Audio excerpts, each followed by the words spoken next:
அனைவருக்கும் வணக்கங்க. காலையிலேயே மனசு ரொம்பவே வலிக்க ஆரம்பிச்சிருச்சு.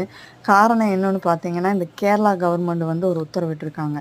ஸ்ட்ரீட் டாக் எல்லாம் கருணை கொலை பண்ணணும்னு. இது எந்த விதத்தில நியாயம் தான் தெரியல.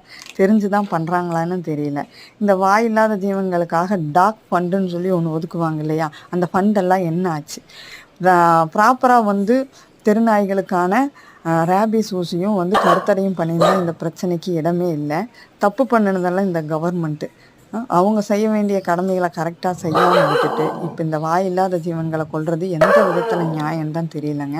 நம்ம வீட்டில் வளர்த்துற டாக்ஸுக்கு ரேபீஸ் ஊசி போட்டு தான் நம்ம வளர்த்துறோம். பாருங்கள் எவ்வளோ அமைதியாக குழந்தைங்களாட்டம் அவங்க இருக்காங்கன்னு பாருங்கள். இந்த முகத்தையெல்லாம் பார்த்தா கடிக்கிற டாக்ஸ் மாதிரியா இருக்குது. இவங்க பண்ண வேண்டிய வேலையை சரியாக பண்ணாமல் விட்டுட்டு இப்போ அந்த தப்பை மறைக்கிறக்காக இவங்க இந்த மாதிரி ஒரு உத்தரவிட்டிருக்காங்க. யானை வாயில் குண்டு வச்சாங்க, அதுக்கான பாவத்துக்கு சம்பளத்தை அனுபவிச்சிட்டாங்க. இப்போ புதுசாக காலபைரவருடைய வாகனமான டாக்ஸோட தலையில் கையை வைக்கிறாங்க. இதுக்கெல்லாம் என்ன ஒரு முடிவு வரப்போகுதுன்னு தெரியல.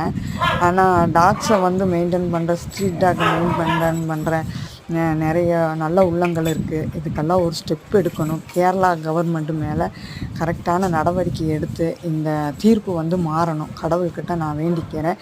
நீங்களும் இந்த வாயில்லாத பிள்ளைங்களுக்காக வேண்டிக்கிங்க. நம்மளை படைத்த கடவுள் தான் இவங்களையும் இந்த பூமியில் படைச்சிருக்காங்க.